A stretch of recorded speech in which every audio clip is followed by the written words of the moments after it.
Saat ini kursi pelatih timnas sepak bola Indonesia masih lowong usai Patrick Kluivert diberhentikan Oktober kemarin. Beberapa nama bermunculan, salah satunya Timur Kapatse yang bahkan datang ke Indonesia. Lalu kini santer beredar pelatih asal Belanda berdarah Maluku yang kini menjadi asisten di Liverpool, Giovanni van Bronckhorst, bakal merapat ke timnas. Ketua Umum PSSI Erick Thohir bilang federasi belum ambil keputusan karena proses wawancara masih berjalan dan keputusan timnas baru ada bulan Maret 2026. Erick juga tegaskan belum ada komunikasi langsung dengan nama-nama yang dirumorkan publik. Kalau pelatih untuk tim nasional, kita berikan waktu untuk exco ataupun semua untuk melihat siapa yang nanti hasil interview ataupun dan kita tidak perlu buru-buru karena memang kan yang namanya ke depan itu nanti baru bulan Maret ya. Nah, itu pada kesana dah. Tapi namanya udah mengerucut ke berapa Pak jumlahnya Pak? Belum, nanti ada prosesnya. Ada prosesnya. Dari Belanda Pak? Dari Belanda lagi? Belum tahu. Bang, kemarin Timur Kapatse sudah tiba di Indonesia ngapain Pak? Ada komunikasi ini Pak? Saya nggak ada. Tapi kalau di list 5 itu ya nanti dinamikanya pasti terjadi. Tapi kalau saya belum ada. Saya nggak bisa ngomong karena itu kan masih proses. Kepala Badan Tim Nasional yang juga anggota Komite Eksekutif PSSI, Sumarji, mengaku diutus ke Eropa untuk mewawancara calon pelatih timnas Indonesia. Sejauh ini ada 5 nama yang sudah masuk list PSSI. Sebenarnya ada satu nama lagi yang menurut analis sepak bola layak jadi kandidat pelatih timnas, yakni Heimir Hallgrímsson, pelatih Irlandia asal Islandia. Hallgrímsson kini tengah fokus membawa Irlandia lolos Piala Dunia 2026 lewat babak playoff. Pelatih Irlandia saat ini yang juga punya track record cukup baik dan kalau saya katakan dia punya rekor yang bisa dibilang punya cukup mentereng lah karena satu sisi dia pernah membawa Islandia timnas negaranya untuk masuk ke Piala Eropa 2016, lolos ke Piala Dunia 2018, bahkan juga di level Asia juga sudah sempat melatih bersama Al Arabi di Qatar. Tentu nama ini juga yang salah satu yang mengerucut saat ini. Timnas sepak bola Indonesia sudah tergolong lama tidak berkumpul untuk menjalani laga resmi seperti FIFA Matchday. Laga FIFA baru akan ada lagi sekitar Maret 2026. Jadi pelatih timnas semestinya sudah ada akhir tahun ini atau awal tahun depan. Tim Liputan, Kompas TV.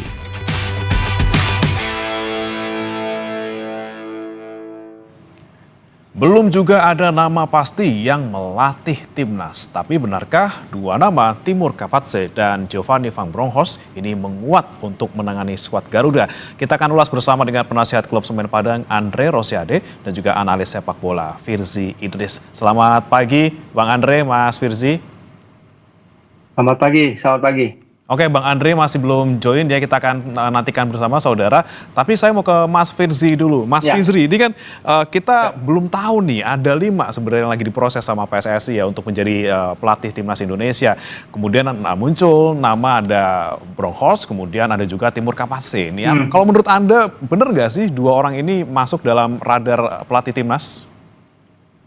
Ya, PSSI udah beberapa kali ya kami di media juga udah mencoba menanyakan siapa sosok 5 itu. Apakah mereka benar seperti yang diberitakan di media ya, nama-nama yang beredar, Kapatse, Jesus Casas, Van Bronckhorst, dan beberapa nama lain yang belum terlalu disebar namanya. Cuman dalam hal ini memang PSSI benar-benar tight lip ya, dalam artian mereka tidak ingin mengumbar terlalu banyak. Bahkan nggak ada informasi sama sekali terkait negara asal atau dari mereka dari mana. Cuman kemarin dalam sesi konferensi pers untuk perkenalan Coach Nova sebagai pelatih timnas U20 kan juga memang disebutkan oleh Pak Sumarji dan juga Pak Sekjen Yunus Nusi bahwa mereka ini tidak disebutkan namanya karena masih terikat. Mereka terikat bersama klub dan terikat bersama timnas mereka masing-masing. Dan mereka masih punya pekerjaan. Jadi kalau ini benar, artinya rumor soal Timur Kapatse itu sudah bisa kita coret ya. Karena Timur kan sekarang tidak punya pekerjaan setelah dia posisinya di pelatih kepala Uzbekistan diambil alih oleh Fabio Cannavaro. Dan Pak Marji memang mengutarakan sudah pernah komunikasi dengan Timur Kapatse dengan bagaimana cerita kesuksesan dia bersama Uzbekistan, bagaimana kiat-kiat dia sebagai pelatih. Tapi katanya kabarnya sih tidak ada suatu hal lebih maju daripada itu seperti penawaran pekerjaan. Tapi balik lagi ya Mas, ini kan balik lagi seperti yang Pak Erik bilang tadi, dinamika dalam pemilihan nama-nama ini bisa saja dari shortlist awal ada nama yang dicoret, ada nama yang ditambah, atau dari 5 itu tidak cocok. Dan ini semua tergantung dari Alexander Zwiers juga yang sudah berada di Eropa ya. Kabarnya Alexander Zwiers dan beberapa exco sudah jalan dan Pak Marji akan menyusul kalau nggak salah hari ini untuk mewawancarai beberapa nama di Eropa, di London dan mungkin juga ada di mainland Europe. Tapi dalam beberapa pekan ke depan mungkin akan ada perkembangan lagi seperti apa nama-nama yang udah ada dan kemajuan dari proses mereka. Seperti itu sih. Oke, tapi kan kemarin Pak Zainuddin juga sempat bocorkan sedikit gitu ya, pas dibilang Belanda, ya diiyain gitu ya. Walaupun kita tidak tahu nih namanya siapa, tapi kan yang mengerucut pasti kan Bronkhorst gitu ya. Ada nggak sih pelatih lain mungkin Mas Firzi yang kemungkinan juga berasal dari Belanda yang bisa jadi nih, jadi salah satu yang diproses oleh PSSI? Ya, pertama kenapa alirannya Belanda ya dan kenapa Belanda itu make sense menurut saya ya. Karena pada match terakhir kita lawan Irak itu hanya Rizky Ridho dan Ricky Kambuaya ya, pemain-pemain starter kita yang tanpa keturunan Belanda. Dan 4 dari 5 pemain pengganti kita yang turun dari bangku cadangan pada laga itu pernah atau tengah bermain di Belanda. Sehingga menurut saya ini logis, bukan sedikit ya. Menurut saya ini logis kalau PSSI memang mengejar pelatih yang punya aroma Belanda atau pernah belajar dari KNVB. Dan ini juga PSSI menjalin kerjasama dengan KNVB beberapa waktu lalu kalau nggak salah awal tahun ya atau pertengahan, ketika itu Pak Erik datang ke KNVB kampus dan di sana ada MOU kerjasama ya antara federasi dengan KNVB, sehingga sangat wajar. Van Bronckhorst tentu namanya jadi disebut-sebut dan yang saya dengar juga menjadi salah satu kandidat, tapi mungkin ada nama-nama lain yang dulu pernah jadi pertimbangan ya. Kalau dulu misalnya yang saya dengar pernah dipertimbangkan Bert van Marwijk, kayaknya sekarang nama itu tidak disebut lagi. Mungkin juga ada nama Philip Cocu yang kabarnya juga menjadi salah satu kandidat ya, mantan pemain PSV, gelandang hebat Belanda, dan dia juga namanya disebut. Jadi kita akan lihat seperti apa nama-nama pelatih yang akan dijadikan alternatif ya. Kalau Van Bronckhorst dia juara Eredivisie dan juara Piala KNVB bersama Feyenoord. Musim pertama di Belanda dia langsung juara Piala Belanda, musim kedua juara Liga. Jadi menurut saya ini nama yang sangat santer diberitakan dan punya profil yang sangat bagus. Menurut saya begitu, Mas. Oke, nah ini selain Mas Firzi juga sudah bergabung bersama kami, saudara penasihat dari klub Semen Padang. Melihat nama-namanya, tadi ada kemudian Timur Kapatse, kemudian juga Bronkhorst, kemudian ada juga nih nama-nama lain seperti Heimer Helgrimson, ada juga Jesus Casas. Menurut Anda nama-nama ini yang masuk siapa saja nih, Bang Andre? Ya, sebenarnya kalau soal nama-nama itu sebenarnya kan terserah PSSI saja ya, federasi yang memutuskan. Yang penting bagi kita supporter adalah siapapun yang dipilih oleh federasi adalah nama-nama yang punya kualitas. Itu yang paling penting. Lalu yang kedua, prosesnya berjalan secara transparan supaya kita semua bisa mengikuti bahwa pilihan ini adalah pilihan terbaik daripada yang tersedia. Kan itu sebenarnya yang dituntut supporter tuh nggak banyak-banyak kok, gitu loh. Hanya yang bikin repot itu kan federasi, gitu loh. Selama ini, yang pertama kesannya tertutup untuk melakukan evaluasi. Yang dituntut supporter apa sih? Pertama evaluasi. Kenapa kita gagal, kita kalah, lakukanlah evaluasi gitu loh. Secara menyeluruh gitu. Minta BTN memaparkan kepada federasi bagaimana selama ini perkembangan dari zaman Sintayong sampai Kluivert untuk dijadikan evaluasi. Itu yang diminta. Lalu setelah evaluasi apa? Pilihlah pelatih baru secara transparan dan berkualitas. Itu doang yang tuntut supporter. Tapi yang ribet tuh kan PSSI dengan segala drama dan segala dramanya gitu loh.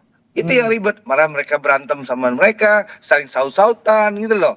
Lalu nggak pernah rapat gitu loh. Yang ada ketua PSSI undang masing-masing exco, tapi bikin rapat besar sampai sekarang ya. Sampai sekarang tidak pernah ada rapat exco besar gitu loh.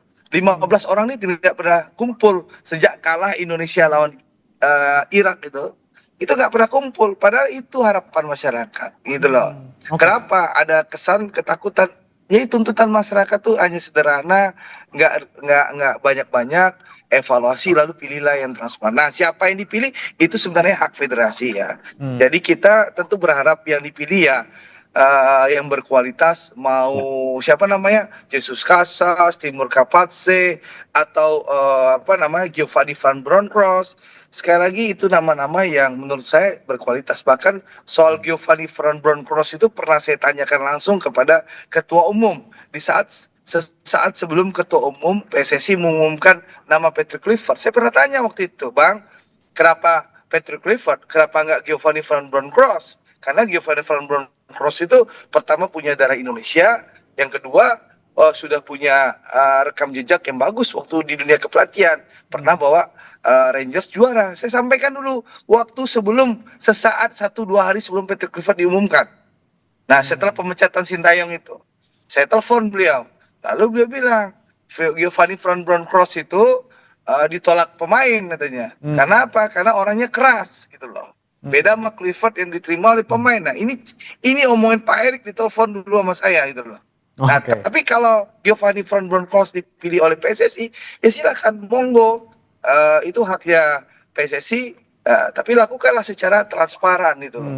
Supaya jangan ribut lagi, nanti sudah dipilih Pak Zainuddin Amali protes lagi setelah di konferensi pers kan, karena rapor ekskulnya nggak ada gitu loh. Oke, Bang Andre, kalau dari Gitu Bang loh. Andre sendiri Jadi, masih into supporter STY nggak sih? terima saja. Bang Andre, kalau Bang Andre Apa? sendiri masih ke STY nggak sih kalau sampai sekarang dengan adanya nama-nama Ya, tadi? kalau saya sebagai supporter ya sudah mengusulkan secara maksimal ya, plus minus kenapa saya usulkan CLBK dengan Sintayong. Tapi kan keputusan nggak di tangan saya, keputusan nggak di tangan supporter. Kalau di tangan supporter udah selesai keputusannya kemarin. Kita one man one vote itu, 90% supporter insya Allah akan dukung Sintayong. Tapi keputusan kan ada di tangan 15 orang ini, gitu loh. Dan dari 15 orang ini ada ketua umum yang menolak kan, gitu loh. Yang ngotot dalam tanda kutip menolak gitu loh. Kan kita dengar pernyataan pada move on, Zainuddin Amali juga ngomong ketumnya nggak mau, ya susah, gitu loh. Nggak mau dengar aspirasi supporter, maunya sendiri ya sudah. Kita hanya bisa mengusulkan. Kita usulkan baik-baik, kita sampaikan alasan dengan baik-baik, tapi keputusan ada di tangan 15 orang ini. Nah, tentu ya kita serahkan ke 15 orang ini, kalaupun nanti hasil keputusannya apapun ya kita terima. Tapi tentu nanti kalau gagal lagi keputusannya, konsekuensi 15 orang ini dan ketua umum harus berani bertanggung jawab. Jangan ngumpet lagi untuk melakukan evaluasi gitu loh. Siap-siap, supporter juga ngamuk nih ya kalau misalnya ternyata dalam tanda kutip gagal gitu ya. Saya ke Mas Firzi, kalau misalnya kita melihat tadi beberapa nama yang muncul gitu ya, tadi ada Bronckhorst, kemudian Hallgrímsson, ada Jesus Casas, mungkin kelebihan dari masing-masing orang ini yang kira-kira bisa nanti untuk kita manfaatkan sebagai pelatih timnas apa, Mas? Ya, kalau terkait Hallgrímsson ya, kalau Hallgrímsson menurut saya pelatih yang bagus, tapi kan dia akan melakoni laga playoff Eropa ya bersama Republik Irlandia, dan playoff Eropa itu kan mulai pertandingan pertama 26 Maret, pertandingan kedua 31 Maret. Artinya kita akan kehilangan matchday, FIFA matchday Maret April, yang dimana kita akan bertanding di FIFA Series ya, turnamen mini yang akan melibatkan laga-laga antar konfederasi, sehingga timingnya mungkin kurang tepat ya kalau Hallgrímsson.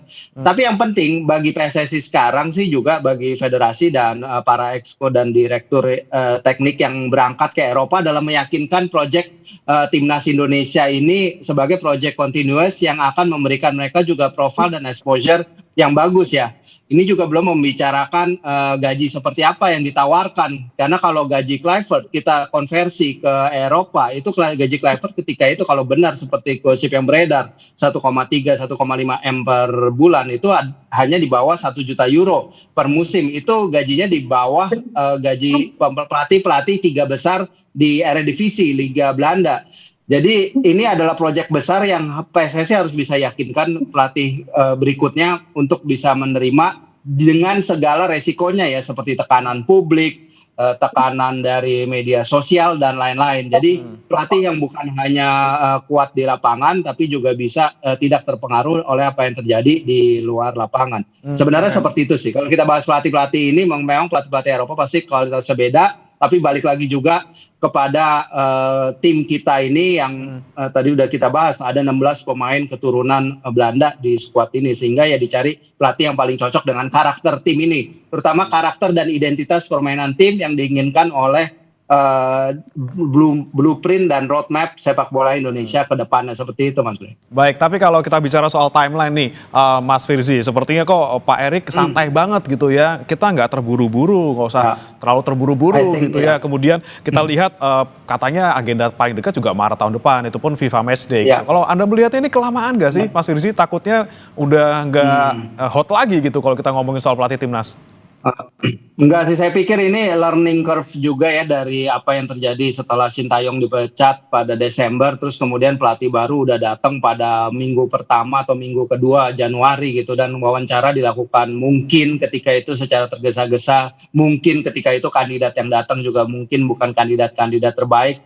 Benar kata Bang Andre tadi, Giovanni Van Bronckhorst menurut saya kalau datang ke timnas Indonesia itu adalah suatu step up sangat luar biasa. Dan kalaupun Sintayong harus diganti, dengan Giovanni Van Bronckhorst, track record dia melatih itu adalah peningkatan kualitas yang sangat luar biasa dan mungkin bisa lebih diterima ketimbang Patrick Kluivert yang jujur aja red flag-nya banyak. Nah, sekarang pasti PSSI belajar dari itu dan sekarang dicari waktu lebih tepat untuk mengumumkan dan melakukan interview yang lebih seksama. Karena agenda kita setelah FIFA Matchday Maret April itu adalah Piala AFF ya, Piala AFF pertengahan tahun.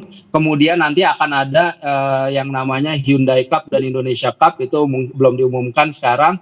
Kemudian nanti akan ada Piala Asia 2027 awal tahun. Nah, ini Piala Asia ini benchmark bagus ini untuk pelatih baru itu menetapkan target mereka, dan sejauh ini targetnya kurang lebih kalau tidak salah adalah perempat final ya, lolos dari fase grup. Jadi ya, kita will see dengan waktu yang ada, dengan mungkin pada awal tahun 2026 bersamaan dengan roadmap dan blueprint lengkap PSSI, kita bisa punya gambaran lebih jelas terhadap masa depan timnas Indonesia. Baik, terakhir saya ke Bang Andre. Bang Andre, menurut Anda ini kelamaan juga nggak sih kita nggak dapat pemain pelatih timnas, dan deadline-nya harusnya kapan nih PSSI untuk bisa memilih pelatih baru?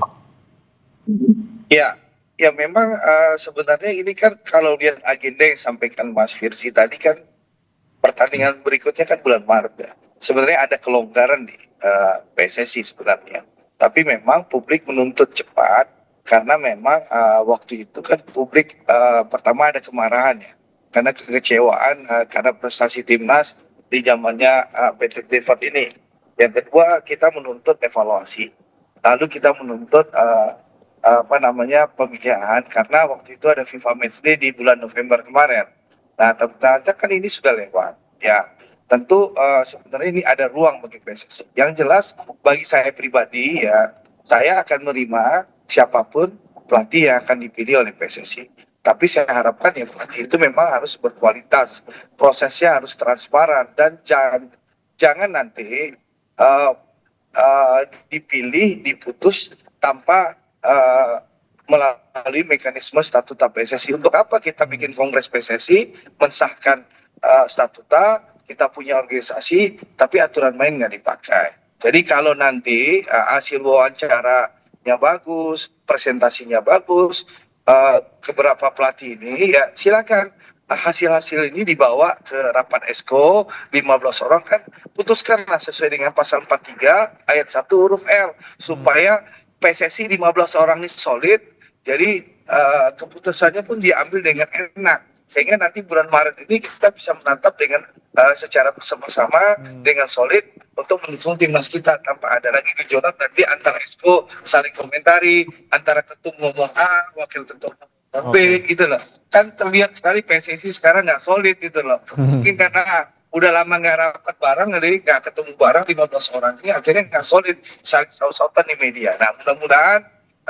apapun keputusan, kita harus terima lapang dada ya, mudah-mudahan keputusan terbaik ya, siapapun dipilih, jadikanlah pelajaran Patrick Kluivert ini jadikanlah pelajaran bagi Pak Erick Thohir pribadi dan juga seluruh pengurus PSSI.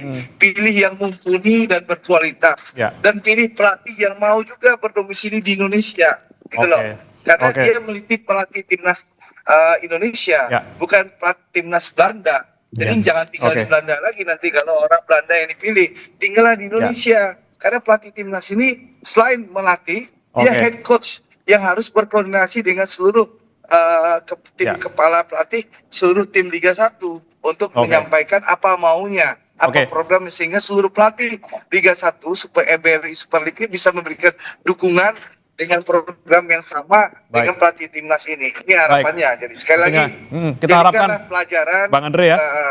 Kegagalan dan kesalahan melatih pelatih Tarkam bin odong-odong Patrick Kluivert ini jadikanlah pelajaran bagi PSSI dalam memberi pelatih yang baru. Itu saja sih. Kita harapkan ya proses ini transparan, cepat dan juga bisa menghasilkan pelatih yang punya kemampuan, track record yang bagus dan juga kesesuaian karakter dengan pemain juga bagus, komunikasi bagus dan mau tinggal di Indonesia. Terima kasih Bang Andre Rosiade, penasihat Semen Padang FC dan juga Mas Firzi Idris, analis sepak bola sudah bergabung bersama kami di Sapa Indonesia Pagi.